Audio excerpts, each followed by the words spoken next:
The letter slipped from the seam of my daughter's wedding dress, like a trapped moth, and for a heartbeat, even the house held its breath.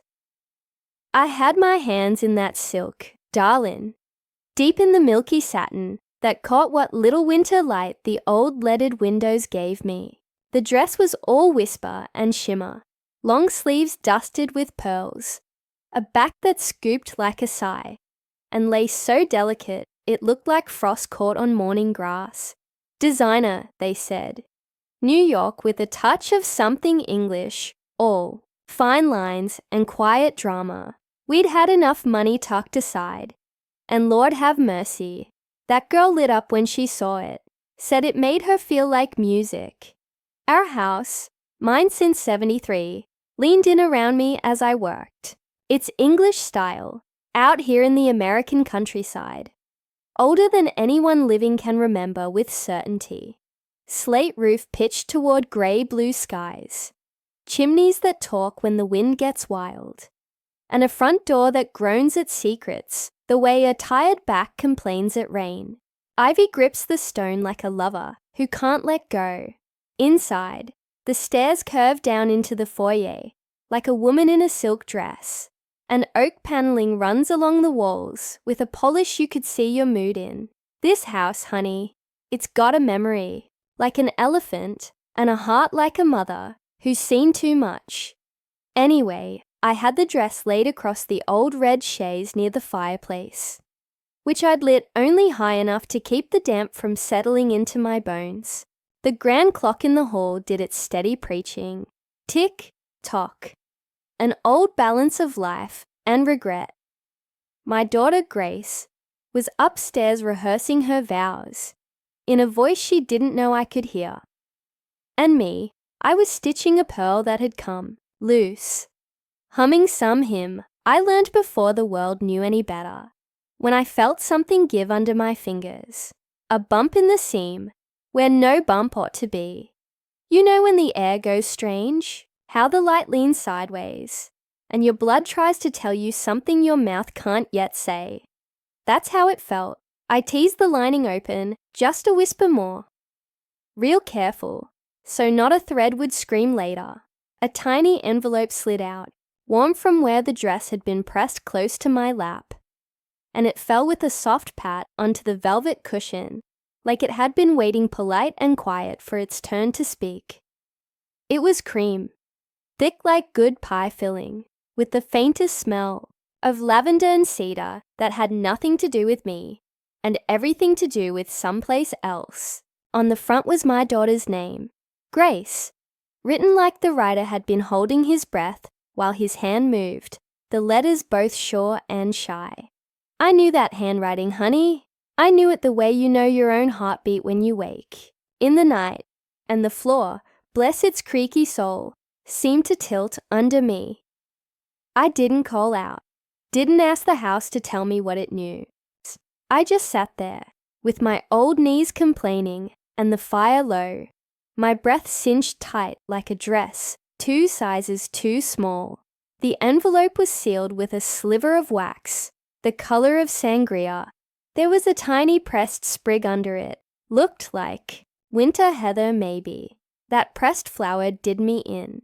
Something old in my chest stood up and looked out the window of my life. I slid my thumb under the wax, slow as sunrise. The wax cracked so soft, like a secret giving up. I pulled the letter. Free. My dear girl, it said. 3 words, and I felt my age stack up behind my eyes. The paper was a kind you don't buy at the drugstore. It had weight to it. You could feel the money and the carefulness in it. The pen had etched its way into the fiber, dark and smooth, like the words had been laid down with the certainty of confession. Grace, if you are reading this, it means the time I feared has come. That house listens, I swear. The wind blunted itself against the glass, the same sound you make when you're trying not to cry. My mouth tasted like iron. My mind, Lord have mercy, jumped at every shadow it had ever loved. There's a thing guilt does. It sweeps the table, clean of all your righteous excuses, and sets down the one memory you never meant to look at again. And maybe I should have called out for Hank right then. My sweet, good Hank, with hands like shovels, and a laugh that always made the milk forget to curdle. But Hank's laugh lives only in the old wooden walls these days. He's buried up on the hill under the wild apple tree that rains blossoms on him every spring. He's been gone 7 years. I didn't call for Grace either. My girl has stars in her eyes. Always has. Folks say she's a beauty, and I won't argue. That child could walk into a storm and make it bloom for her. But there's a softness in her that I built with my own careful lies. I left the truth out like bones I couldn't bear to bury.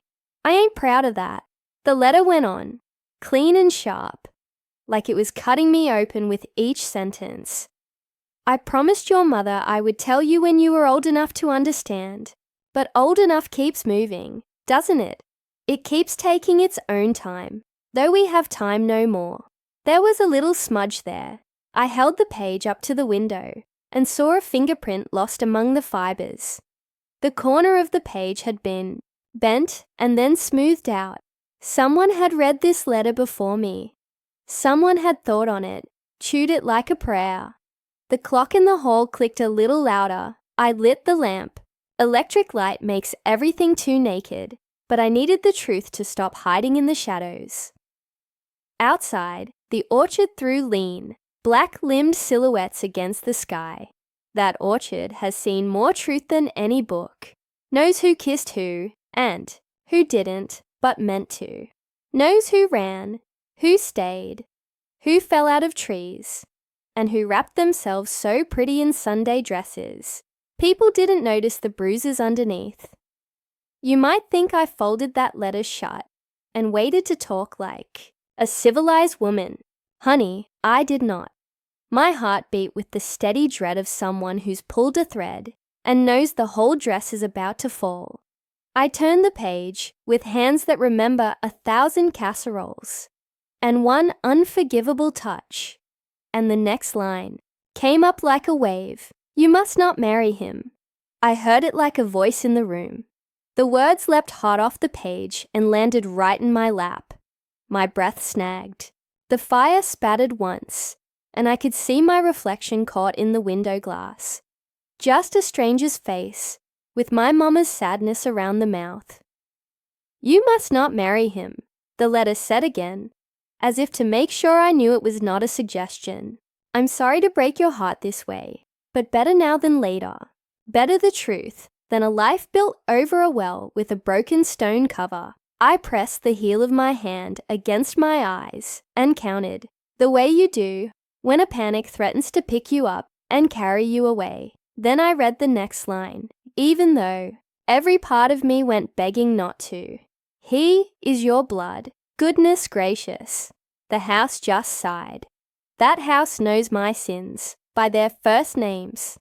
There was a sound upstairs. The little thump of a shoe dropped careless and happy on the floor.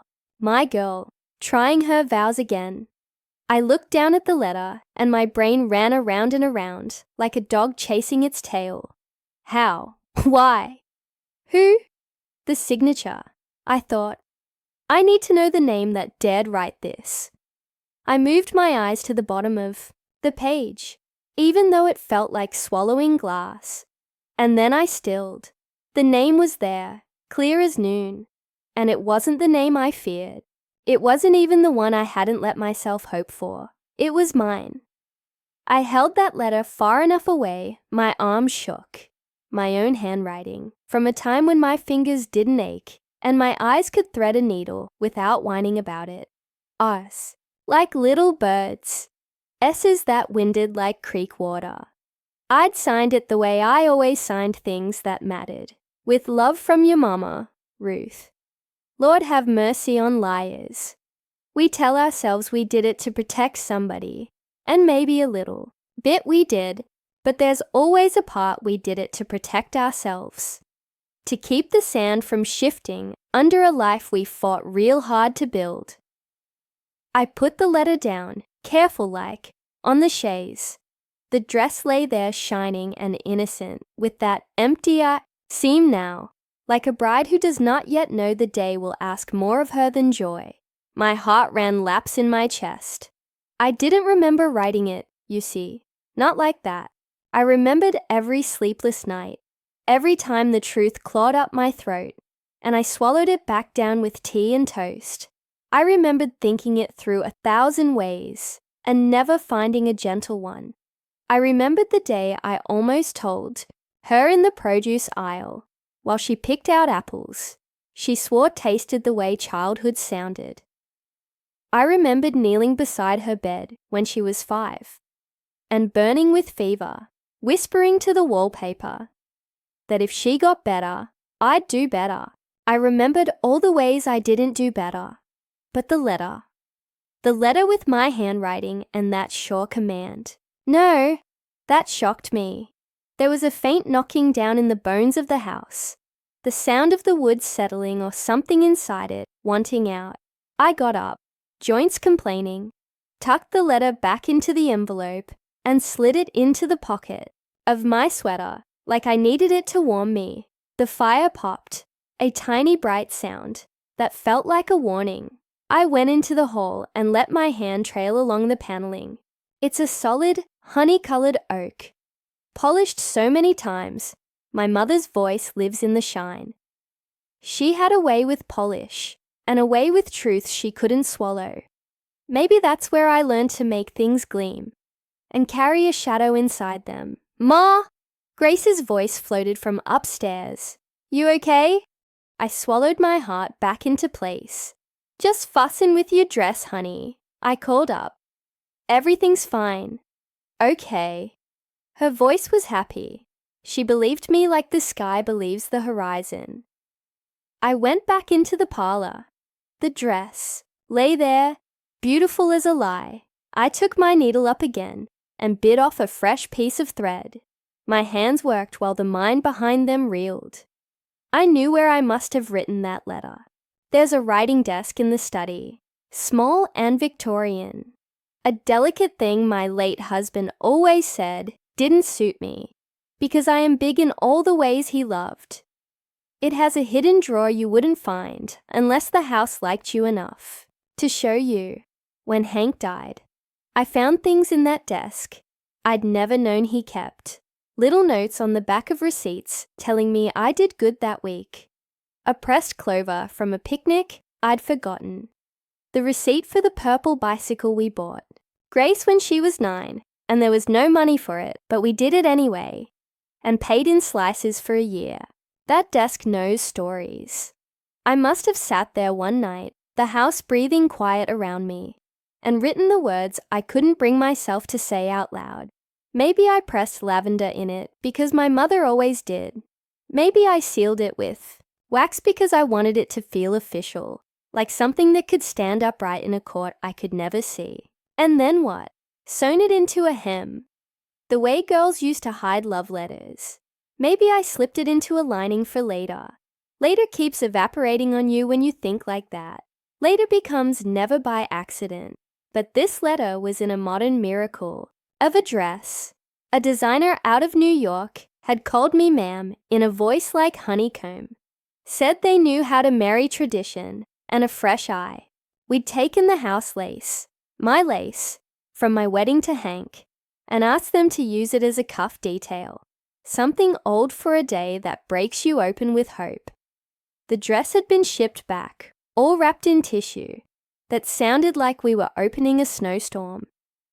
So how did my letter get in there? Before I continue, oh my dear, if this story has touched your heart even a little, do subscribe and stay with me through the end. I found myself saying, like I do when the kettle boils and the memory gets loud. It makes an old woman brave to know you're listening. I set the needle down, went and got the phone off the hall table, and dialed the boutique. A little bell of a recording chirped at me, and then a young voice picked up, crisp as apples. Heart and Hollis Bridal. This is Amelia. How may I assist you? Sweetheart. It's Ruth Whitaker, I said, smoothing the tremble out of my vowels. I'm calling about my daughter's dress." "Oh, Mrs. Whitaker, it's stunning on her," the girl said, real sincere. "Is everything okay? I found something in the lining," I said. "A letter." A small pause. A shuffle. "A letter, Mom." "Yes." "In the lining of the dress, near the left side seam. It fell out when I was reinforcing a pearl. We wouldn't place anything in the lining," she said, a shade too quick. "That would be highly unusual." "I don't imagine you would," I agreed, letting my voice go, all grandmother, so it would coax truth. "Did anyone else work on the dress besides you folks in New York?" "Yes, ma'am," she said. "After you shipped the lace, we sent it to a local atelier for hand finishing. Ms. Etta's. She's old school. She does that heirloom work that machines can't touch." Etta. The name hung in the air like a tolling that I recognized but couldn't place. "Where's her shop?" "She's right out by the old stone bridge, just past the Apple Co-op," Amelia said. "But she's semi-retired. She only takes clients by referral. Would you mind giving me her number, sweetheart?" My voice went sweet enough to rot a tooth. I have it in my heart to thank her. "Of course," she chirped, and gave it to me. I thanked her kindly, hung up, and stood there staring at the old framed photograph of our house on the wall. In it, the house looked younger somehow, though the photo itself had that sugar-dusted patina time, gives everything. You could see the orchard behind it, neat and brown in rows, like someone combed the earth. 2 people stood near the front steps. Faces small but readable, if you knew what to read. Me and Hank, hair blown back by a spring that thought it was summer. We were not more than 25. His hand wrapped around my waist like he meant to catch me for the rest of forever. I leaned into him, eyes tired from too much joy. "Sometimes what breaks you looks like the most beautiful thing you ever saw." I called Etta. Her voice came through the phone like smoke, low, with the rasp of a woman who'd walked a long way in shoes that didn't fit. "Etta," she answered. "Ms. Etta," I said, and my own name sounded old-fashioned in my mouth. "This is Ruth Whitaker, out at the Ashmore place." She said, and I heard the flick of a cigarette lighter. "I know the place. I believe you might have done some hand finishing on my daughter's wedding dress," I said. "I might have," she said, cautious, like she was tasting me to see what I was made of. "I found a letter inside the lining," I said, gentle as I could. "I wondered if you'd know anything about it." The breath on the other end went still. Then a long exhale ribboned into the line. "What did it say?" "It said not to marry," I said. "Said, he is your blood." Silence. "Honey," heavy as wet wool. Then, "Come by," she said. "Now." "I don't drive at night anymore," I said softly. "The eyes ain't what they once were." "You bring that letter and you come by," she repeated, like we were negotiating with the devil. "I'll wait.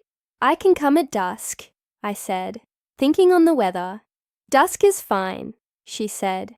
"I'll put the kettle on." I hung up, looked at the ceiling where the faint water stain looks like the state of Texas, if you squint. Texas wasn't in it when Hank set a pot on fire in '88. We laughed and painted over the smoke, but the house remembers. It always remembers. Upstairs, footsteps pattered. Grace coming down.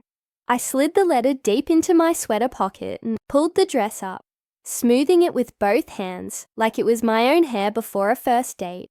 I replaced the pearl where it belonged, my fingers steady, because they had to be. "Ma!" Grace came into the room like a bird fresh off a wire. She wore a sweatshirt with a university logo from a world that never really let her in. Bare feet, hair piled like a cinnamon roll that wanted to escape its own sweetness. Her eyes, God love that girl's eyes, were the brown of coffee you put too much cream in. "Dad's watch won't wind," she said, grinning a little helplessly. I wanted to wear it tomorrow. Can you fix it? She handed me Hank's old watch, the one he wore every Sunday, and never on a weekday, because he believed in letting some things rest. It was old, mechanical, and ticked like a second heart when it wanted to. I held it like I held his hand the night he went.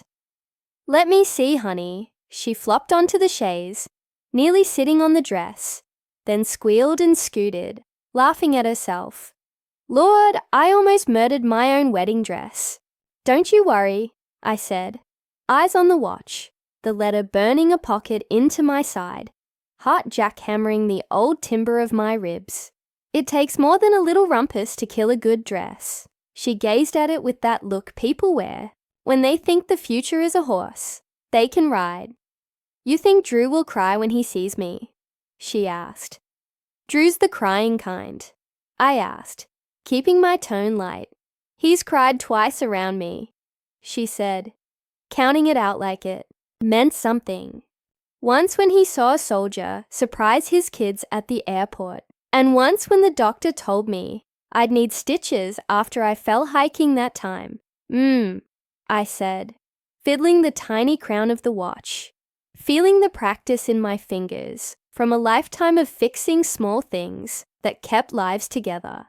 Some men cry more for other folks than for themselves. It's not always a bad sign. She rolled onto her stomach and propped her chin in her hands. You nervous, Ma?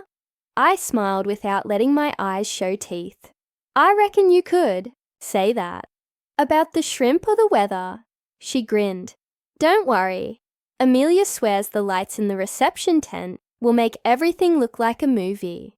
I believe her, I said. She looked at the fire. You know what's funny? I feel like I've done this before, she said. Like I've walked down that staircase in white and smelled lily of the valley and felt the weight of lace on my wrists. Isn't that weird? Not weird, I said, my voice doing that steady thing I always hope it'll do. That's history living in you. Our bodies remember what our tongues don't say. She came over and kissed the top of my head, the way she did when she was little, and thought my hair smelled like safety. Then she went back upstairs, calling Daddy's name out of a habit she didn't even know was a habit.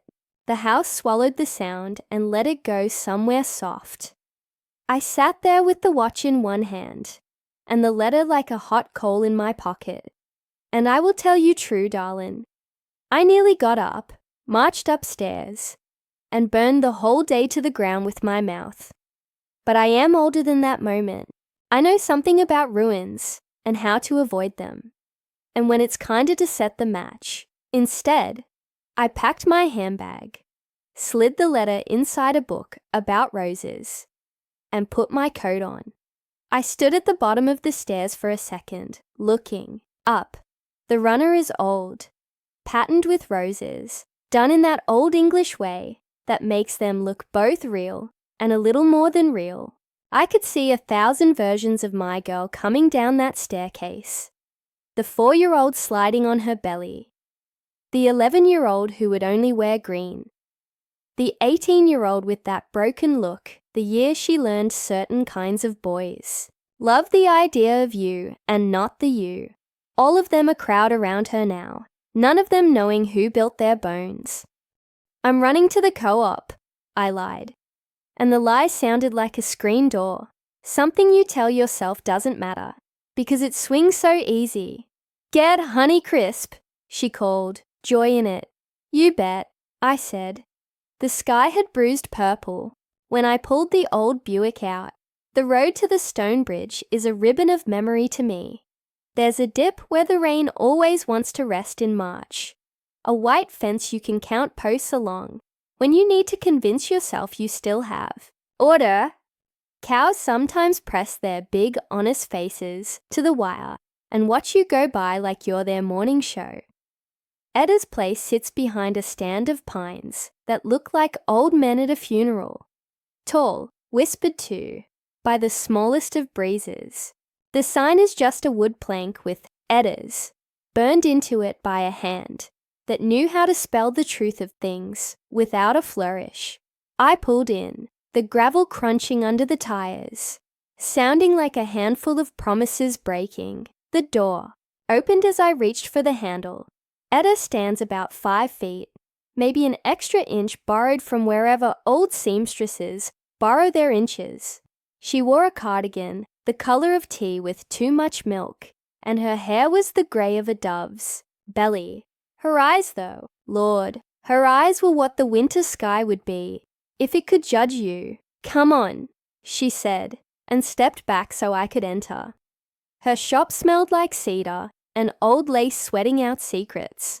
Bolts of fabric lined the walls, like tall, pale people, in perfect posture. There was a table scarred with pins, and a pincushion, shaped like a tomato fat enough to feed a man. Hanging on a form in the corner was a dress that looked like it had seen a war, and married after anyway. "You drink Darjeeling?" she asked by way of welcome. "I drink whatever won't tell on me," I said. She cracked a smile like a door you'd thought was painted shut. "Sit," she said. "Let me brew what we'll pretend is tea."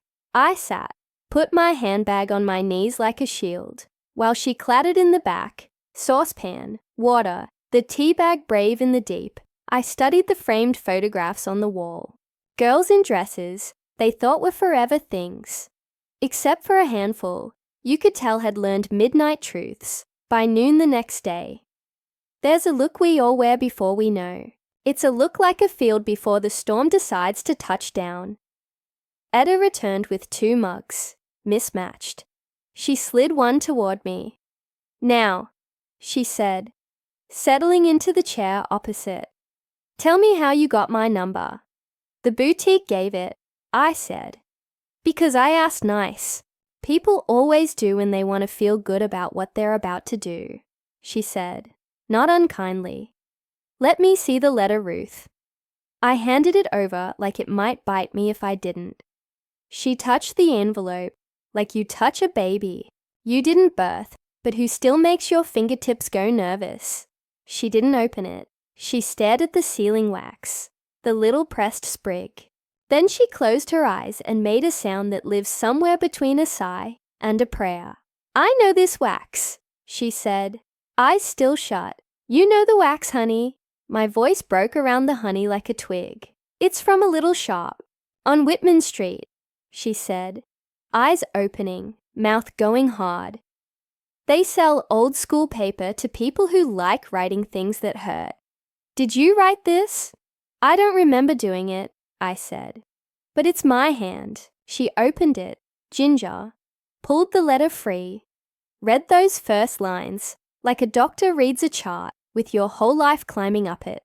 I watched her face as she skimmed down to the sentence that knocked the wind out of me an hour earlier. She made the tiniest of movements there, like someone had pressed her heart with a pencil and she'd been asked to hold still for it. Then she dropped her eyes to the signature and nodded once. "Your pen," she said. "Your fear." "I ain't arguing," I said, my fingers white around the mug. "But I didn't put it in that dress." "No, you did not," she said. She folded the letter and put it back into the envelope with the sort of care we spend on the dead. "You put it in a different dress." The room got smaller. "What did you say?" "You wrote this," she said, voice the same temperature as the tea. "You sewed it into your own wedding gown." The world slowed down around me so I could see it better. My wedding gown. Ivory silk with that heavy hang that makes you feel like your feet might never be dirty again. Mama's lace over the bodice. Long train that never touched mud. Though life got into it soon enough, I knew the weight of it on my shoulders, like I know the weight of regret in my throat. "How would you know that?" I asked. "Because," she said, standing, going to that old dress on the form in the corner and lifting the hem like she was checking a wound.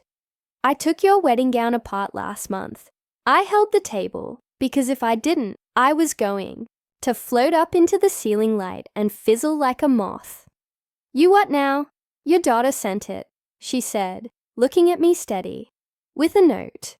Please use what you can to make it look like a piece of my mother might bless my day. That's what she wrote. Beautiful handwriting.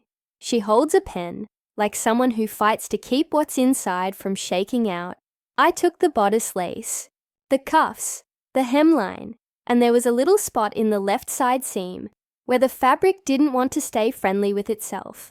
I found a lump there. I cut it open, took out an envelope. She didn't blink. I thought about it, she said, voice lower. I read it because if there's one thing this dumb old trade teaches you, it's that fabric is just skin you can iron. I read it because it was talking like a bomb. I put it in the new dress, and I sewed it real neat because I didn't know if I should interrupt a life, silence again, the kind that lives at the bottom of wells and just watches you with wet eyes. I'm sorry, she said, and her voice cracked like kindling catching. I thought, if the girl was meant to know, she'd find it, and if not, she'd wear it, like an extra heart and never know. I ain't God, Ruth. I don't know how to read a life backwards. I looked down at the envelope on the table. It looked back at me like a mirror that only showed the parts of your face you lied about. And yet it found me, I said. Before it found her. The house, she said. And I flinched because it is a thing that belongs to me, and yet it is not mine. That house of yours. It chooses. I've seen it do it my whole life. We used to deliver things out that way. My mama was a maid for the old family. I've been in your upstairs for reasons other than hemming a dress. That house doesn't like a lie to go to bed with the truth. It shakes the bed frame until something falls. I stood, because however old you get, sometimes you need to be taller than a problem, even if it only makes you feel taller and not be. My voice came out quiet. My letter said not to let her marry. It did, she said. For a reason you ain't said yet. I swallowed. It felt like iron filings scraping. Because I was stupid as sin, once upon a time, I said. Because I laid down with a man who wasn't my husband. Because I did it once, and then I did it twice. Because the first time didn't fix the hole. And because a month later, I knew Grace wasn't Hank's.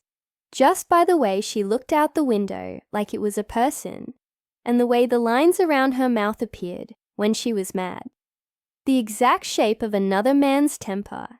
Etta didn't flinch. Who? The name rose out of me like smoke rises from damp wood. It didn't want to burn clean. Samuel Doyle, I said. Loved the dirt under his nails more than any tie anyone ever bought him. Laughed like a boy, even when he was 40, married to Marlena, who could cut glass with her words. We loved each other quiet for 2 years, and 1 summer. Then he stopped visiting. God broke the sky above him. Or maybe Marlena did when she put 2 and 2 together. 3 months later, I was swelling. Hank asked me for truth. I gave him love. Instead, he said, love was enough. Etta sat back. And the groom, she said, like she already knew. What's his name? Andrew Whitmore, I said. Goes by Drew. Kind to cats. Won't eat mushrooms because he says they taste like Earth wearing a wig. And his father, Samuel Doyle, I said. And there it was, darling. The plague in my chest I'd been waiting to call a cold. Drew grew up 2 farms over. He and Grace used to play capture the flag in our orchard. The first time I saw them kiss, I almost threw up in the rose bushes. Etta didn't say, oh, my God, like younger women do. Like the words were going to hold it for them. She said, like a woman who's seen half the Bible play out and still knows you can't skip any of the chapters. And you never told her. I was scared. If I told her, she'd run, I said. I was scared if I told her, she'd stay mad the rest of her life, and she'd be right too. I was scared if I said it, Hank would stop being the father he had decided to be. And then, when Marlena died, and Sam moved away to take work in a city, that eats men like him for breakfast. It felt like the choice was over, except it wasn't. Choices never end. They just get bigger clothes. Eda's eyes softened. Ruth, she said, voice gentle. What you do now is what matters. The letter tried to beat you to it. Your house tried to help. Your girl deserves the truth before she takes the next step on a floor that won't hold. I put my hands over my face. An old woman praying over a life that yielded more than it promised. Tell me, I murmured through the cracks. Have you ever forgiven someone who broke your heart? I'd love to hear your story too. Maybe I'll learn something about how to be forgiven. We sat there while the tea got cold, and the sky outside the window turned the color of the underside of a storm. A pickup truck rattled by on the bridge, and someone laughed the way men laugh when they think nobody's listening. I kept his letters, I said, hands dropping. Sam's, in the desk. I kept them because they felt like proof that the most beautiful wrong thing in my life had been real. I thought I could either keep the letters or keep lying, but I kept both. Eda nodded. We're greedy that way, us sinners. I gathered the envelope and tucked it back into the book in my bag. My voice felt steadier than the rest of me. I'm gonna tell her, I said. You'd better, Eda said. And if you want me there while you do, if you need a stranger in the room so you won't lie, I will come. I don't deserve that, I said. Deserves a song that doesn't always play, she said, and smiled like the bottom of a well might, if it could. But I like your girl. She came into my shop and touched every piece of lace, like it might forgive her for not being something she couldn't name. I like girls like that. I stood, the floor hard under my shoes. I was going to wait till morning, I said. Make her breakfast. Tell her under the soft. But I reckon the house won't let me. It's already moving pieces around. Yes, Eda said. It's a house that likes to end the story before it gets bored. You go on. I drove home under a sky that kept showing me faces in its bruising. The winding roads are the kind you take when you need time to get your mouth right around a truth. When I pulled into the drive, the headlights caught the kitchen window, and for half a breath, I swear I saw my mama in there, shelling peas and humming something sad out of habit. The house's front door stuck a little. Rain does that, and then gave like a friend. Grace was at the table, her back to the door, elbows on wood, her head in her hands. An empty wineglass sat on the table in front of her, and my great-grandmother's linen runner pulled like spilled cream. She looked up when she heard me and smiled a smile that didn't reach her eyes. I tried to fix the watch myself, she said, a little watery. I think I made it worse. I put my bag down, took my time with my coat. The house hummed like it had done something mischief and was waiting to see if I noticed. I walked to my girl and laid a hand on her hair. We'll fix it in the morning, I said. Everything feels worse at night, she nodded. Drew left his vows here, she said, pointing to a folded paper on the table. He went home to make sure his mom took her pills, and he forgot them. He texted me to read them. That seems weird, right? To read them before the day.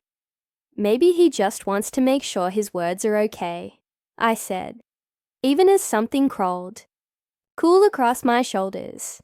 People get strange before big joy. She unfolded the paper and pushed it toward me. Her finger pressed onto a line, like it needed to be covered until I was ready. Promise not to freak out, she said, trying to laugh. Because I have a confession too. The house leaned in. You could feel it. The clock ticked twice, and then took a breath. I read a letter today too, Grace said. Voice a whisper that would break your heart if it had ever been whole. And I think you have to see it. I did not move. I did not breathe. I looked at her hand, at the paper, under it, at the letter burning a hole in my bag. and at the way the house's shadow lay across the table like a warning. And in the exact moment I opened my mouth to tell the truth, the front door blew open on a gust I didn't feel on my skin, and something slid across the floor, fanned by the wind, and came to rest against my shoe. It was an envelope, another, one, cream with lavender and that same pressed sprig. And on the front of it, in a handwriting that wasn't mine and wasn't his, was my name. My dear, before I go on, if this story has brought a tremble to your hands or a memory to your kitchen table, do subscribe and stay with me through the end. It matters to me, more than you know, to have you here. I bent and picked up the envelope, like you pick up a snake you think might be dead. It was warm somehow, as if it had been resting against a human heart. I slid the wax with my nail and felt the deep, old pull of a habit we women have, to open what's in front of us, even when it might eat our lives. Ruth, it began, not my dear, not my love, not Ma, just my name, cold and clean like a February morning. I know you always believed you were the only one guarding the gate, but gates swing both ways. I sat down hard. Grace's hand found my arm, like a blind person finds a wall.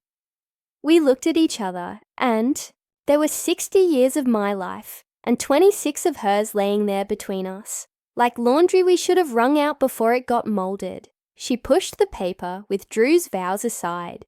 The envelope in my hand made a small sound like a bird that couldn't decide if it wanted to sing. This came an hour ago, Grace whispered. No stamp, no knock, just slid under the door. It's addressed to you. I didn't open it. I was waiting. You were brave, I whispered back. Read it, she said. Please.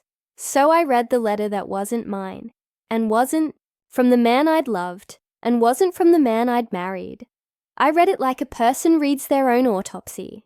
And darling, if you think you know which way the truth leans, hold on to something. If you stayed with me till the end, my dear, thank you. Tell me the time and country you're watching from in the comments. It warms my old heart knowing where my stories travel. I unfolded that letter with hands that have held babies, folded flags, and men's last words. And the first line took my name, like it had a right to it, Ruth. I know you always believed you were the only one guarding the gate, but gates swing both ways. I could hear her in it. Marlena, Sam's wife. She always spoke like she could thread a needle without looking, like she could sew a wound up if it was fussy but not fatal. She wrote like that too, stiff-backed and exact, a woman holding her shame by the neat corners. You think your house is yours, she wrote, but that house watched me more than you ever did. I swear it breathed me in and wouldn't exhale. I felt it at the stone bridge, and under your east window, and in your orchard, when the pears dropped too early from that old tree. I know what you did with Sam. I saw it on your mouth, on his quiet, on your daughter's eyes that look out like they're waiting for a stranger to walk out of the apples. I read that line and saw a summer in my head, all sweat and sweetness, and the sound of a screen door not quite latching. Marlena was a woman who saw the edges of things. She wrote as if it cost her each word. You weren't the only one who fell. I did too. I fell into the place your husband held open for me. This is a dirty thing to write that might clean something. If I say it all the way, he came to fix our sink. Do you remember how he was about things that broke? Your Hank couldn't leave a thing busted. He came and wouldn't take money. Just stayed and ate peaches off a plate with a fork, like peaches have rules. And he didn't look at me like I was a woman who had been cheated on. He looked at me like I was human, not a door someone had walked through too many times. I told him to go, and then I told him to stay. He stayed. It was raining. It rained on my kitchen table, and I have sanded that spot down. and oiled it 6 times, and it still shows a dark like bruises come back to visit. Lord have mercy. My throat went hot. I wanted to fold the letter shut and throw it in the fire, but the house felt like it had leaned its whole body against my back and would have held me there if I'd tried to run.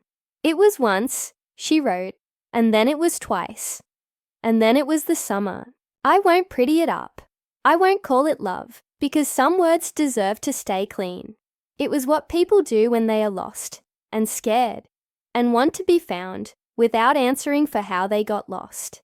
He cried the second time. You probably didn't know that about him, that he cried. He said he didn't know how to stop loving you, and he hated himself for needing me for an hour when he had you for a life. I told him he was a good man. He didn't believe me, and he was right not to. I suppose we were both wrong and right, depending on what window you look through. If you've got a tender place in you for Hank, and I do, God help me, I do, you would have wanted me to skip that paragraph. But she didn't skip it, and neither will I. I found out I was carrying. I told Sam. He kissed my forehead and said, "We'll do what married people do and make sense of it." He didn't ask me for the name of the man I'd backed into that sin with. He didn't ask. I don't know if that's what broke me or what saved me. Maybe both. We had a boy.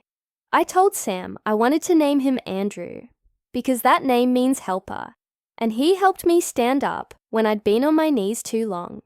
We called him Drew. He has a fine vein in his left wrist. Look for it when he pours coffee. He has the kind of laugh that startles cats and makes babies smile for no reason. I felt the air change in the room, like it does when a storm shifts its mind. Ruth, he is not Sam's.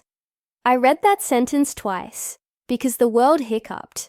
Grace made a small sound like a bird tapped the window. He is your husband's, Marlena wrote. I hate telling you this way, and I know it's not enough, and it doesn't fix what we wrecked, but the truth is, the only thing I have left that might keep those children from doing the worst thing they could do, out of the best, purest love. You're not the only one. Gates both ways. Like I said, I didn't tell Sam. He was dying already.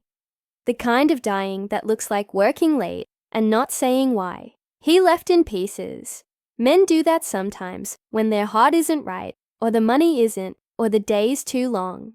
He moved and I let him. I should have told him. I should have told you. But I was a coward. We all are about something. I saw the stone bridge grow up out of the words. I saw Hank's hand on a wrench, back when his knuckles were smooth, and his faith in himself still had its Sunday clothes on. My stomach went to water. If those children come to love, you tell them they are not blood. They are not brother and sister. They are another kind of tangle that I don't have a word for. If you can, forgive me. If you can't, write my name on the back of a stone and throw it in the river. The last thing I'll say is that I tried. I tried to be good and to stay. I tried to get up from the floor on my own. When I could not, your man put a hand out. That's not an excuse. It's a picture. Pictures are truer than reasons. I left a copy of this letter with the house that has a way of saving what we're too scared to mail. If it slid under your door, then the house decided I'd finally run out of leader. Marlena, I sat there with that paper on my lap, like it weighed as much as a man. The fire hissed like it agreed with her and didn't like doing it. I looked over at Grace. Her face looked 26 and 5 and 80 all at once. She'd always had a steadiness to her that I did not give her. It came with her. She swallowed, and the sound was a click in her throat. So I'm not, she started, and then put a hand flat on the table, like she had to hold something still. You're not, I said. You're not blood with Drew. She let out a breath that broke in the middle, and then tried again. I thought I was about to throw up my whole life, she said. Then she laughed. Ugly and beautiful. God, Ma. God. I reached for her, and she slid right into me, like a kid falling asleep on your shoulder on a train ride. My sweater smelled like old roses and eucalyptus from the drawer sachets I keep, because that's what women in my family do. Her hair smelled like apples, the shampoo kind, not the orchard kind. I'm so mad at you, she whispered, and it was a prayer and a promise both. I know, I whispered back. I deserve that and more. She sat up and blinked, eyes glossy. I found something too, she said, voice careful like a slip catching on a nail. When I was trying to fix the watch. You know how I am with things. You told me to leave. It be, and of course, I didn't. You never did with frogs either, I said, trying to be light. But my body felt like a bell. Someone was ringing too hard. She put the watch down into my palm. Hank's watch, worn smooth by Sundays. I wanted to wear it tomorrow. For some reason I felt like if I had him on my wrist, he'd walk me, she said. I pried at the back, and the back snapped, and I hollered, and I thought I'd broken it straight to hell. But there's a second back, like a secret panel. I couldn't get it open. I didn't try too hard, because I didn't want to be the idiot who ruins her dead dad's watch the night before her wedding. Goodness gracious, I breathed. The back was plain, but I noticed a tiny indentation so small, you'd think it was an accident, the kind of trick older watchmakers put in, because men who build time always hide 2 ways in and out of it. Do we have the little screwdriver? I asked. My hands shook. I wiped them on my skirt and found the tool in the drawer where I keep the tape measure and the matches and the little things that matter only on the day you can't find them, my dear, I murmured, without quite meaning to. Before I continue, if this is clawing old memories loose in you, do subscribe and stay with me through the end. Stories like this, they take a hand to hold. I worked the screwdriver under the lip, felt it catch, and then give. The second back slid open with a soft click, and the smell of old metal. Inside, the tiniest folded paper sat like a secret that had pounds and pounds of weight to it. Beside it, silver and browned with age, was a key no longer than my thumbnail on a curved wire ring. I cupped my hand around it like it could jump. We looked at each other, me and my girl. You open it, I said. She shook her head. No, you should. It's Dad's. I thought about that word, Dad. A man who is father shows up on time and looks at you like you are the weather he wants. Hank had done that. Whatever else is true is also true. He had been that. I unfolded the paper. On it, in Hank's round, unpretentious hand, just right of crooked, it said, "For Andrew." I went cold in the way you go cold when you step into the river to pull out a child, and the river catches at your knees and says, "We could talk, for Andrew." The key glinted like it wanted to tell a joke too soon at a funeral. The porch light threw a cone of gold, and I heard tires on gravel. Both our heads jerked toward the hall like deer. Grace put a hand to her chest. "He's here," she said. "He texted me a minute ago. Said he had to swing back for something. I told him to just come in. Lord, let the house be kind," I said. Not a prayer so much as a note to the air. Drew stepped in a second later, his hair pushed back, face open the way good men show up when they love your child and aren't trying to prove it. He had a shoebox tucked under his arm, wrapped with string, like he'd watched a movie about the 1950s and was trying to live something sweet on purpose. He took one look at our faces and stopped dead. "What happened?" he said. Not a question. His eyes flicked to the watch in my hand, to the envelope on the table, to the way the house must have looked like it had sucked all the light into the eye, middle. He set the box tentatively on the chair, like it might explode. "We found something," Grace said. and her voice did not shake. She was her father's girl in that moment, Hank's, the man who could stand between a storm and his people and dissuade it by will. "We need to talk to you." He sat, like a man about to hear the test result back. His hands found each other on the table and clenched, then unclenched. "Okay," he said. "Okay." I slid the watch toward him, felt my mouth do the trembling, thing that always gives me away. "There's a note inside," I said. "It says, for Andrew." His eyes widened a fraction. "From Hank?" he asked, voice thin. "Yes," I said. He swallowed. "I brought something too, from my mom's house." He glanced at Grace. "She had a day," he said softly. "She's not Marlena, you know that. She's Elaine. She's the one who raised me after Marlena died. She gets days where she's a whole winter. I went to change her sheets, and I found a box with my name on it in her closet, and inside was stuff I didn't know the why of. She said I should bring it here. She's never asked me to take anything somewhere like that. It felt like..." He shook his head. "It felt like a task a story would give you." He opened the shoebox. Inside, neat as Sunday socks, were 3 things. A photograph of Hank in a faded gold frame. Not a photograph I had ever seen. He was young, hard-mouthed, soft-eyed, that look men wear when they're doing right and wrong in the same breath. A baptism certificate with no father listed. Only Mother Marlena Doyle, and a letter on cheap paper, folded so many times it was permanent that way. The outside of it said, "For A, if the house lets you in." "Oh, Hank," I whispered. "You old fox." Drew looked between us like he was cross-referencing a map and a riddle. "I don't know who I am anymore," he said simply. And everything in me answered, "Me neither." "Baby," Grace murmured, reaching for his hand. He took it like a lifeline. It landed between them with a sound you cannot hear, but a house can. "I am going to tell you my wrong first," I said, "because kindness is telling the worst true thing first, if it helps. I loved your father, Drew, not the man who raised you, the man whose surname you've carried. I loved Sam.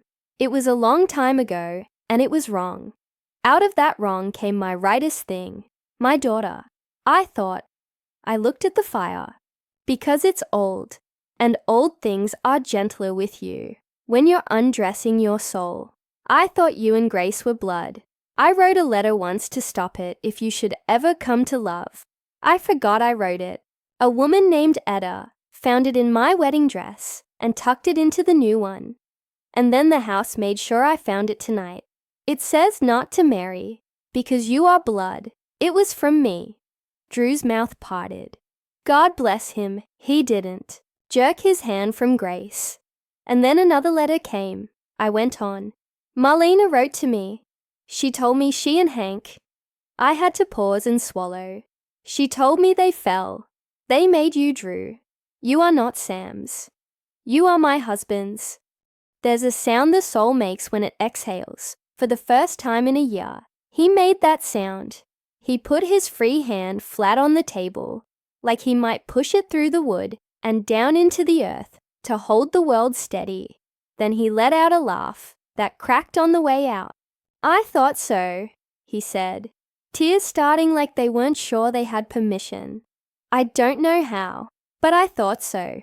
My dears, if you've ever had a truth land like a roof giving way, right there, we sat under it. And I will be honest, relief can be a cruel companion because it asks, right away, for the next step. Then we aren't." Grace started. "You aren't," I said.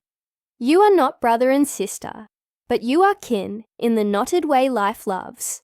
Drew rubbed his face with the heel of his hand, then picked up the photograph of Hank and stared at it like it might blink. He set it back in the box like an apology. "I have a question," he said. "Do you think he knew, Hank, that I was his?" "Seems like he did," I said, and tapped the watch sitting between us. Open it! His fingers shook enough that I reached and steadied them without making a fuss. He worked the little screwdriver under the lip and lifted the back. When he saw the paper and the tiny key, he closed his eyes like you do when the ocean you're wading into goes up to your chin. He pulled out the paper, unfolded it. On top, in Hank's blunt hand, son. Drew made a small sound and had to put his elbow on the table. Grace slid closer, her shoulder against his, the kind of touch that tells you life will move forward, even when it's sideways. He read, I don't know if I have the right to call you that, the letter said, but saying it wrong made me wronger, and I'm tired of that. Son, you came from my bad day and your mother's worst. That is not your fault. I reckon a man ought to call a thing by its true name, if he wants to be a man worth the salt in him. I tried to stay away from you. I failed. I watched you take your first steps in the grocery store aisle, near the flour. I started carrying cash, so I could hand your mother money and she could pretend it wasn't charity. She didn't let me buy you a tricycle. I went home and built one. I said it was for my daughter. It wasn't. It was for you. When you were 10, you nearly cut your thumb off whittling a stick, and I thought I would die on the spot because I'd never be able to say to anyone that the blood on my boot was mine own boy's. I told the Lord I'd try to do right from then on. He knows how that went. If you're reading this, the house finally made its mind up, or Ruth finally opened the drawer I told her not to. She probably did, because she's her own woman and that's why I married her. The key is for the desk in the study. There's a drawer that isn't a drawer. It'll feel like you're breaking it. That means you're doing it right. There's a box with a red ribbon. That's your proof. I am sorry. You deserved a straight line and I gave you a circle. You deserved me to come get you. I didn't. I'm sorry seems a poor blanket, but it's what I've got to cover you with. If you're looking me in the eye while you read, I'll say it again. If I'm gone, see it in the way I kept my tools oiled. I tried to tend what I could. Your mother is a good woman who did a bad thing like me. Don't let anyone make that the whole book of her life. I want you to know you were loved by a man who made a mess and cleaned what he could. Hank, we sat with that a minute. Even the clock in the hall was quiet, like it put its hands over its face. Drew pressed the paper to his mouth and kissed it like a relic, then laid it down, careful as a baby. He reached for the little key with a resolve that seemed older than him. Where's the desk? He asked. In the study, I said, standing. My legs felt like someone had replaced them with hollow reeds. I led the way down the hall.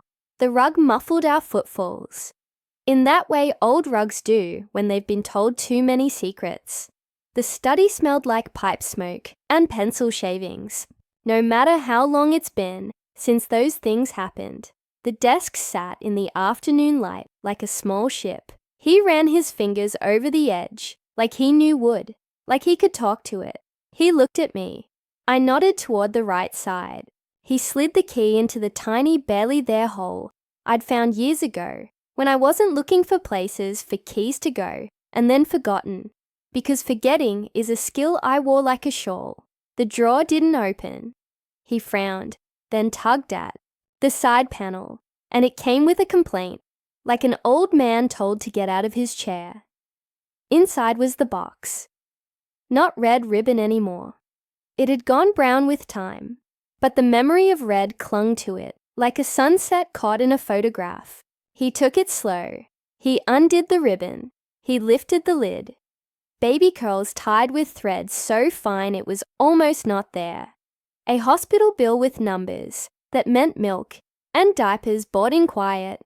A Polaroid of a tiny boy squinting at the sun from a blanket, a watch, another watch, smaller, that I remembered Hank buying and saying it was a bargain, but he never wore it.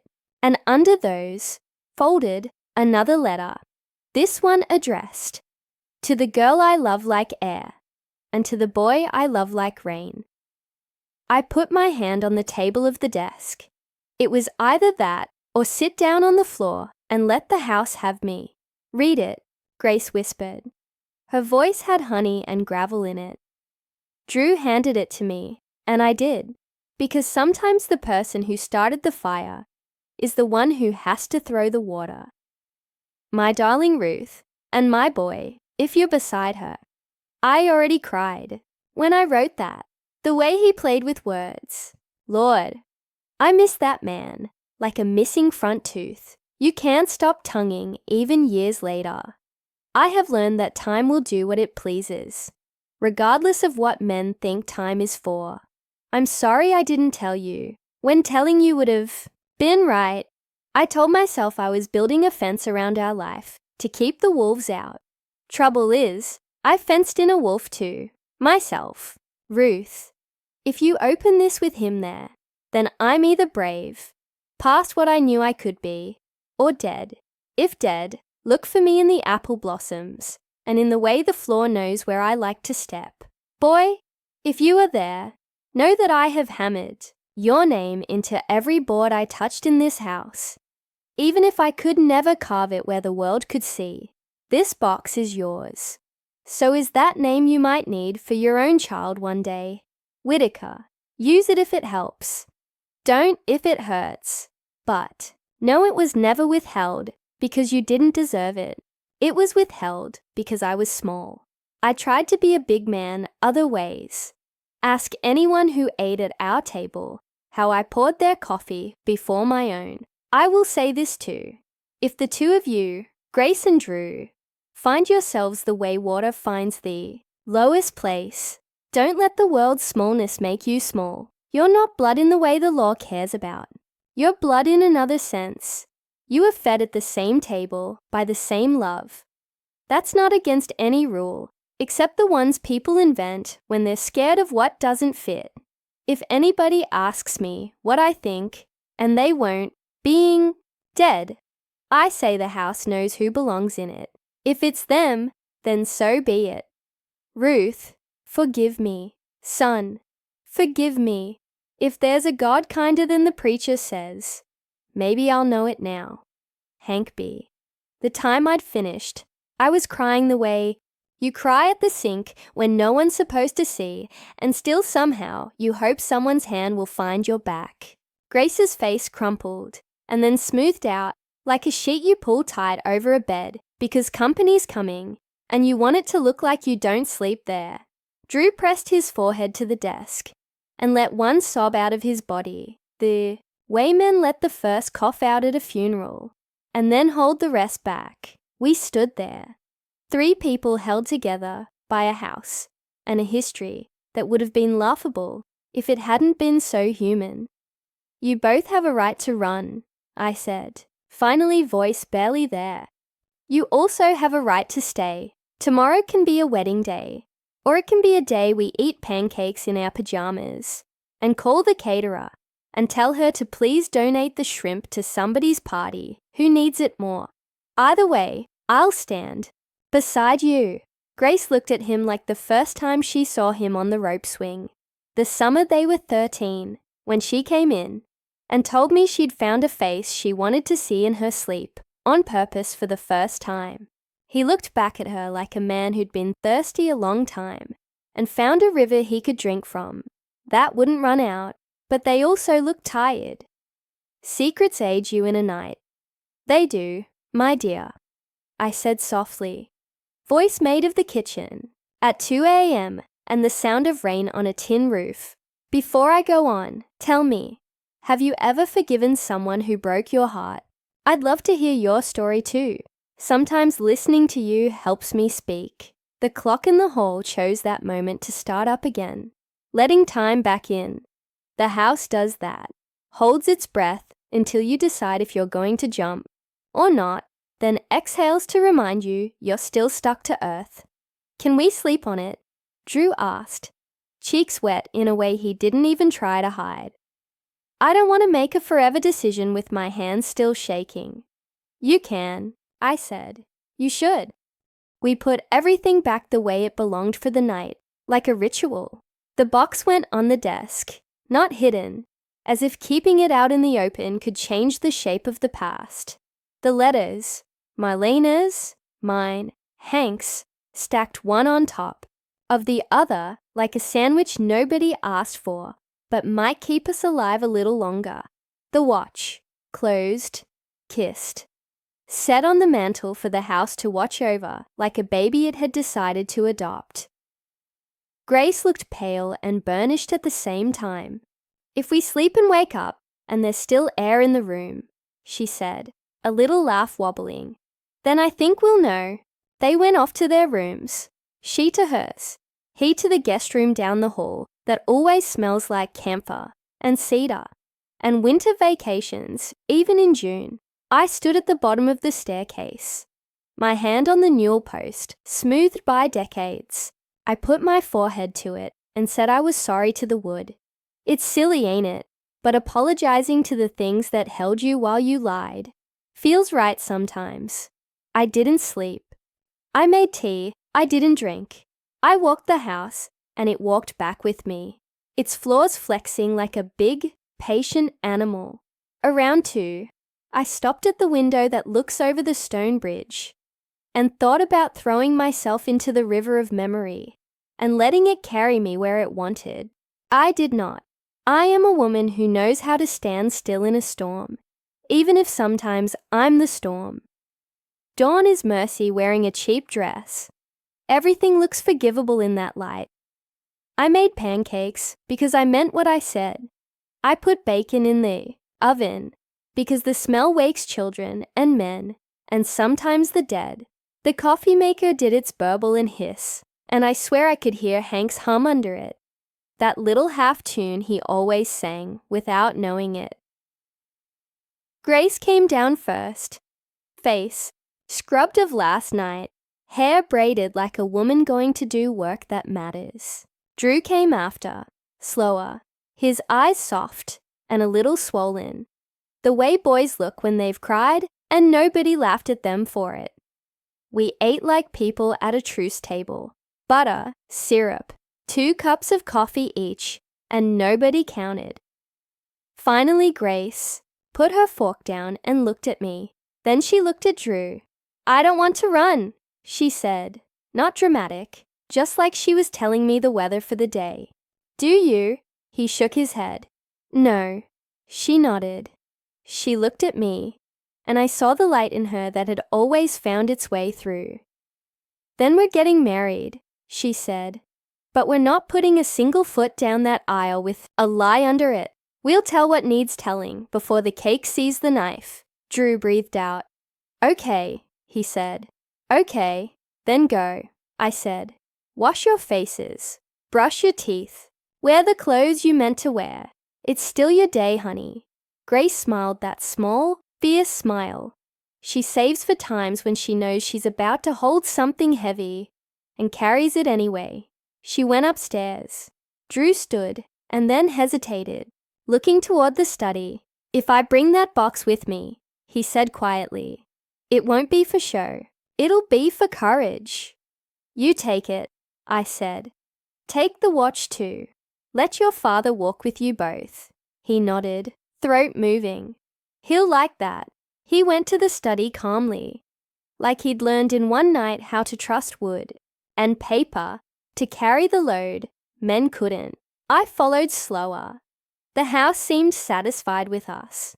Doors easy, light soft. He lifted the box, tucked Hank's letter into his inside jacket pocket, like a heartbeat you keep close, slid the watch into his vest. When the time came, the house opened itself up the way it does for the right parties, and people came and filled it with the noise of good shoes.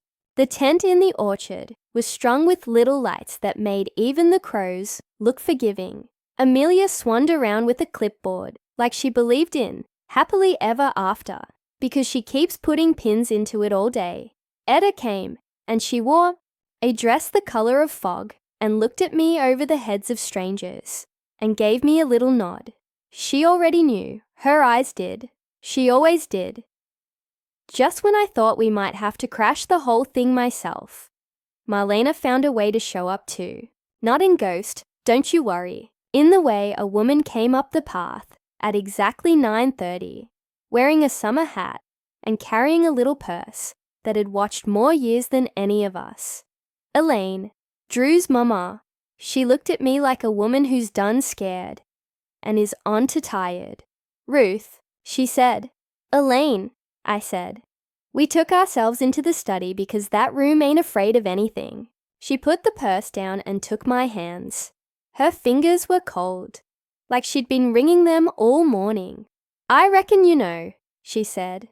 I reckon I do, I said. I should have brought the box sooner, she said.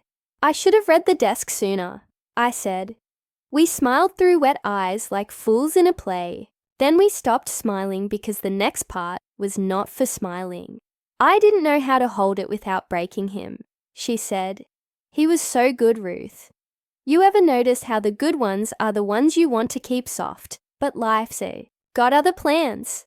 I noticed, I said. I had one. We stood there with the whole of the past in the room, like a fourth person. We hugged.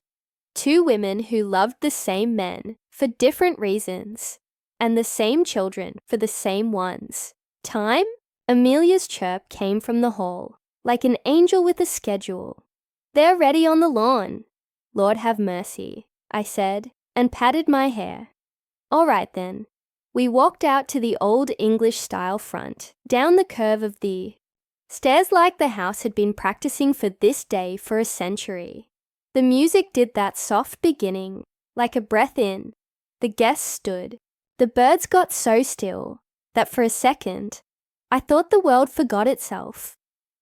Grace stood at the top of the stairs, in that dress like frost and prayer, wrists circled with my old lace. You know how some girls look like brides when they're 7, and some don't even look like brides when they've been married 20 years. My girl wasn't born looking like a bride. She was born looking like a captain. But in that moment, she looked like both. I went to her. I put my hands on her face. You sure? I asked. I'm sure, she said. We took the first step, and then another. And just when it all felt like a movie, with good lighting and a high budget for flowers, the wind came up. Not a threat, just a nudge. And a paper lifted from somewhere. It had no business lifting from, and sailed and landed against my foot. I looked down. Cream envelope, press sprig, that same wax. It stared up at me with patience. My heart said, not now. The house said, now. I can't read this in front of everybody. I hissed under my breath to the floor. The floor did not argue. Grace squeezed my arm. What is it? She whispered, eyes on Drew, who was waiting under the oak, with his whole face out like a welcome mat. Just the house being the house, I said. I'll pocket it. I slid it into the little clutch I'd let Amelia talk me into carrying. We took 3 more steps. My foot brushed the envelope. It slid up as if a hand had lifted it, and the tip of the flap caught on the silk of my dress and opened like a bird's mouth. I could see the first line without meaning to. Ruth, it said, though the handwriting was different again. Not mine, not Marlena's, not Hank's. A fourth voice had finally asked to speak. If you stayed with me till the end, my dear, thank you. Tell me the time and country you're watching. From in the comments. It warms my old heart, knowing where my stories travel. I didn't mean to read it right there on the stairs, honey, but sometimes life sticks its foot out, and if you don't trip, you ain't paying attention. Ruth, the letter said, the ink neat as stitches you can't see from the front. If this found your foot on the stairs, then the house decided you were ready to do the brave thing in front of other people. My name is Evelyn Ashmore. For 40 years, I kept this house from collapsing under the weight of secrets. When my daughter stood where you stand and I held my breath because I had not told her what I should have, the house put a paper under my shoe too. I did not pick it up. I smiled and walked right past the truth in a white dress. That decision was the first earthquake that broke my family into smaller houses. Here is what I know now. Vows given over a lie will sour the cake and bend the floorboards. Vows given after the truth will hold even when the roof shakes. If you are holding heather in your hand, it came from the north bed. I tied a sprig to seal a promise that when the house asked me, I would help the next woman say the thing out loud. So, say it. Stop the music if you have to. The world will not end. Put your hand on your girl's back. Put your eyes on that boy's face. Bless what is true. Tell them, love is the family. Blood is a detail. If you need proof to make the crowd sit quietly, tell them to look at the clock. There will be a sign for you. The house will find something to move. An old watch, a draft, the apple blossoms. You will not be alone. And after, when the noise settles, go to the pantry. Behind the flour tin, there is a keyhole no one ever notices. Use the small key in Hank's watch. There is a bottle I left there that tastes like forgiveness on the third sip. Leave this letter where you found it for the next woman. If there is no next woman, the house will decide what to do with it. All. My love to the brave, Evelyn.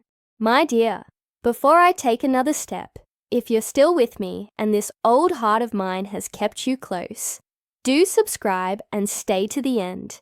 It helps me breathe to know you're right here. I slid the letter into my clutch. The music made. That polite swell a violin makes when it doesn't know you're about to tell the truth to 100 people. Grace's arm was tucked in mine, warm and light. Drew stood under the oak in a suit that made him look like his best self had come to collect him. Etta near the back, straight as a fence post.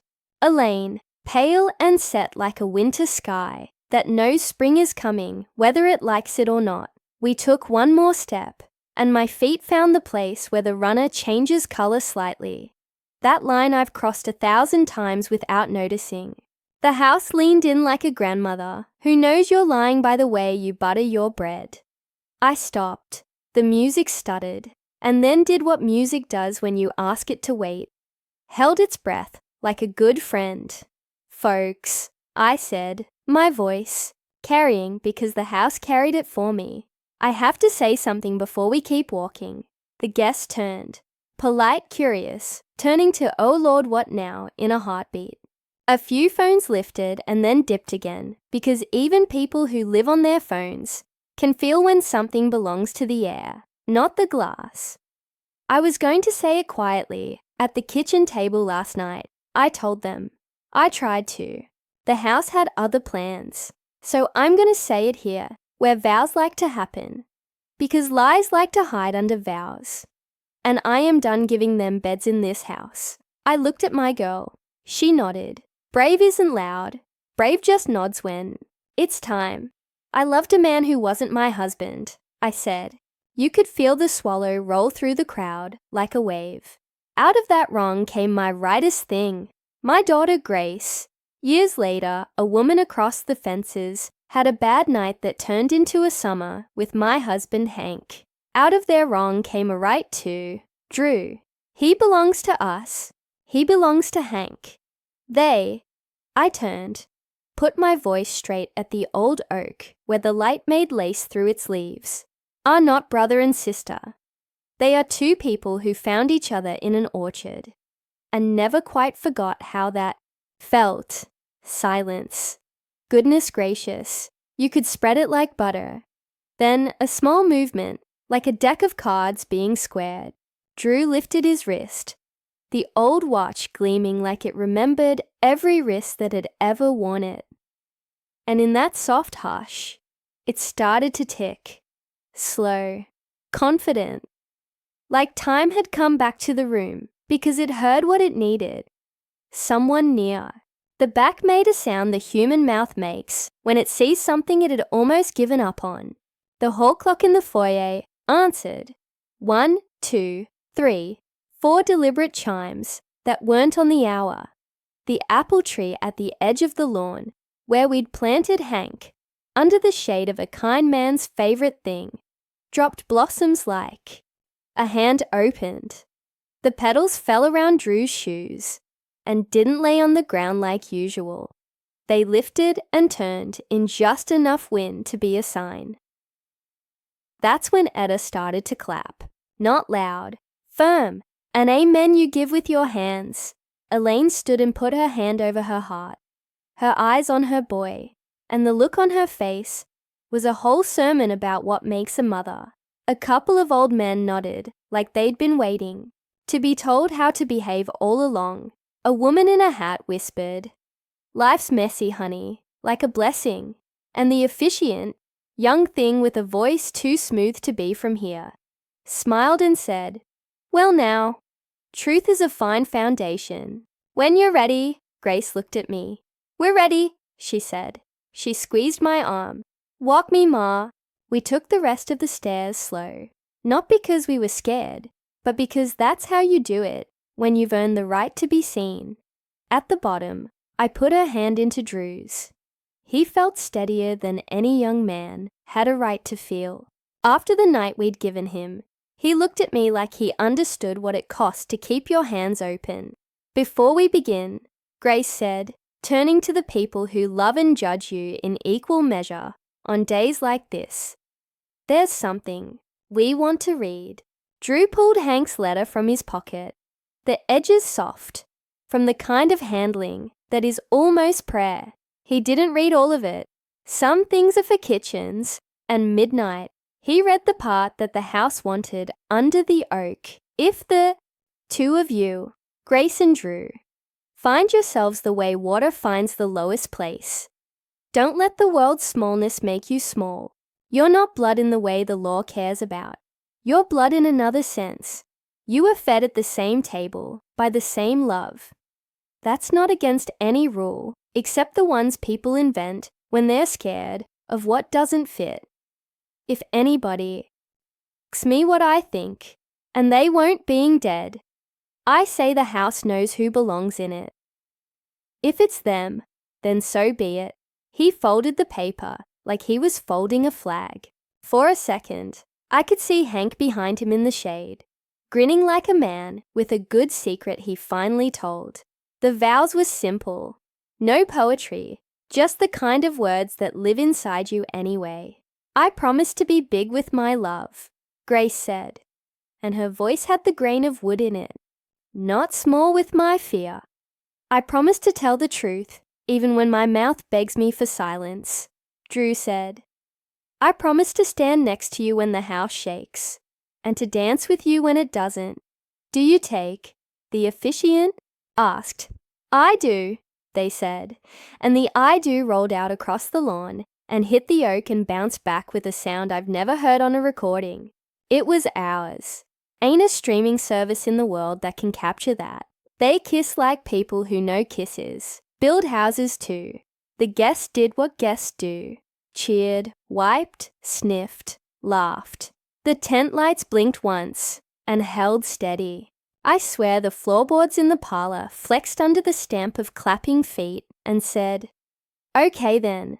The day spun around us the way good days do. Cake tasted like forgiveness with buttercream, and those shrimp that had kept me awake tasted like nothing at all because nobody fell sick and I could finally quit worrying about them. The wine poured like conversation, and the conversation ran like a creek that doesn't mind bending around rocks. Etta came up to me, where I'd sat myself on the step, like an old queen on her stoop. She handed me a cloth napkin with something heavy and familiar inside. I unfolded it. Her thimble, dented. "You're gonna need that," she said. "There's always one more hem." "Evelyn wrote me," I whispered. "I figured," she said. "She kept a drawer here once, under the stairs. I was a girl in an apron. She taught me to keep wax and heather ready. Said houses have the right to talk at weddings." "You recognize the wax," I said. "Mm-hmm." She patted my cheek, like she had any right, and I let her because she did. "Heard the watch sing?" I did, I said. Then it's all right, she said, and went off to eat another piece of cake like it had never been any other way. Elaine found me too, her small hands around two tiny glasses that tanged of stubborn. Pantry, she said, a smile twitching. Behind the flower. You were told, weren't you? I was, I said, and we laughed. The soft, ridiculous laugh of women who have finally let go of the edges of something and found we didn't fall. We slipped into the kitchen like girls cutting class. The pantry door sighed open and the cool of dry goods kissed our faces. I reached behind the flour tin, felt the tiny keyhole. The watch key turned like it had been waiting for exactly that small pressure. All these years, the hidden panel popped with a shy little click. Inside, a bottle with a label gone to ghost, and 3 small cut glass tumblers that held the memory of sugar. I poured. To Hank, I said. To the house, she said. To those kids, we said together, and we clinked like we weren't shaky at all. The first sip was heat. The second was memory. The third was peace, just like Evelyn promised. Later, under the lights where everything looks younger, they danced. Grace danced with Drew, the way a woman dances with her home. Then she came for me, pulled me into her arms, laid her cheek on my hair. I love you, Ma, she said into the crown of my head. I love you, sweetheart, I said, that last word a blanket I'd been meaning to tuck around her since the day she was born. I'm sorry. I know, she said. I forgive you. Forgiveness don't ring like a bell. It's quieter. It's someone putting their hand on your back while you do the dishes and never taking it away again. I felt taller somehow, maybe lighter, maybe just finally standing where the floor knew my name. Drew cut in, polite as ever, and danced me around the way a son ought to dance his father's wife. Thank you, he said, and his voice had Hank's gravity in it, for telling it straight. I should have a long time ago, I said. Sometimes we grow into our bravery, he said, and smiled so tender I had to look away at the sky for a second to get myself together. Sometime after midnight, when the last of the cousins went home with Tupperware, like trophies, and the tent took a deep breath, because it's always relieved when it's still standing at the end of a party, I went back to the study.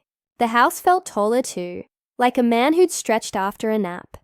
I picked up one of the good pens, took out a piece of thick paper from the drawer, where the bills and the old crayons lived together like exes who learn to talk. I wrote a letter to the woman who finds the truth under her foot. If you're reading this, the house decided you're made of the good stuff. Maybe your knees are knocking. Maybe you want to run. I did too. Don't. Stop where you are and open your mouth. Even if your voice comes out like a cracked cup, love will catch it. It always does when you give it the chance. Tell the thing, then go to the pantry and pour 3 sips of whatever's left. It will go down rough and rise up sweet. And if you need company, I'll be the creak on the stairs beside you. With love that's older than my mistakes, Ruth. I pressed a little sprig of heather from the north bed under the wax, blowed on it to set it, slid it under the stair where the boards are a fraction too far apart. The place I've long suspected is this old house's mouth. Here, I said. Keep this. Use it kind. When I turned out the lamps, the house hummed that low-content sound it makes when the rain is exactly the right kind. Out in the orchard, the wind moved through the leaves, the way a hand moves through hair. Up on the hill, apple blossoms settled on Hank like confetti he might pretend to hate. I lay down, and for the first time in years, sleep didn't feel like a negotiation. It felt like a gift wrapped in tissue that sounded like winter and smelled like spring. Before I went all the way under, I heard it, the faint tick of an old watch in the room down the hall. a second heartbeat, steady as a promise you can actually keep. My dear, if you stayed with me through all of this, thank you. It means more than I can tell you to have you listening on the other side of this old house's walls. If this story brushed your heart, do subscribe and keep me company. I'll keep the kettle warm and the truth honest. If you stayed with me till the end, my dear, thank you. Tell me the time and country you're watching from in the comments. It warms my old heart knowing where my stories travel.